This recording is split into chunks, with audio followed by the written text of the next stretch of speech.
Stefan de Mistura has this quote where he says he's fully and operationally focused on the situation. Can you unpack that a little bit? Like, was he informed of this?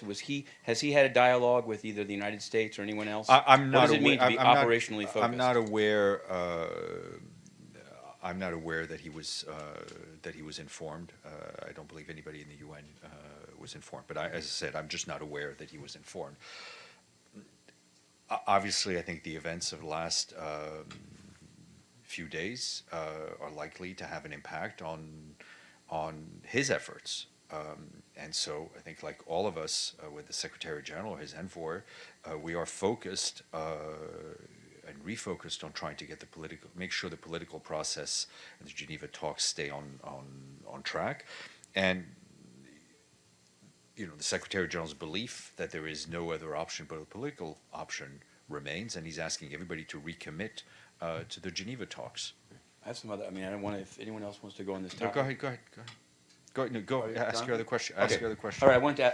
It's actually something that I'd asked in your absence. I'd asked about this widely seen video from Burundi in which the militia of the ruling party says that they're going to impregnate the women of their opposition. So many people see this as actually kind of an echo of what happened in Rwanda in 1994. And since it's that day, I'm sort of wondering what is the UN's response to this very troubling video of a militia marching and talking about impregnating opposition women?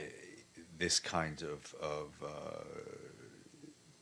that kind of rhetoric, those kinds of messages are deeply disturbing to anyone, and we would hope that the government takes the necessary measures to ensure that we don't hear this kind of rhetoric. Mr. Lee.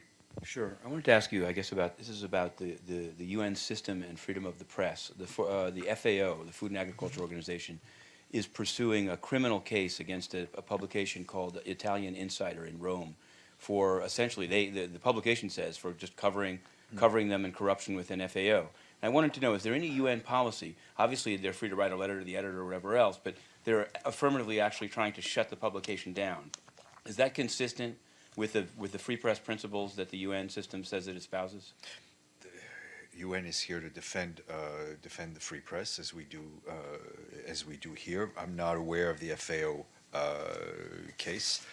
I would encourage you to reach out to what is a specialized agency. I guess, but yeah, the head of it is obviously very comfortable with what he's doing. I'm asking you, I guess, as the spokesman for the Secretary General. I don't know enough about the case. Okay, maybe. All right. And I also wanted to ask you, in the what's now called the Englap Seng case and used to be the John Ash case, there's been a request for an extension. The reason I'm asking you about it is that the letter from the lawyers for Englap Seng cite a new trove of information that's been given to them, partially, and part of this involves documents of South-South News and also John Ash emails. And since both of these may concern the very topics that the UN conducted its audit into, I wanted to know, I hear this line generally, you're going to wait to the end of the case or you're going to monitor the case, but is the UN system, whether OLA or ever going to take a look at these documents to see what, as it reflects to the need for UN reform or who did what here? I think obviously we'll see what happens at the end, and if we need to take, if it needs to impact the investigations they've already done,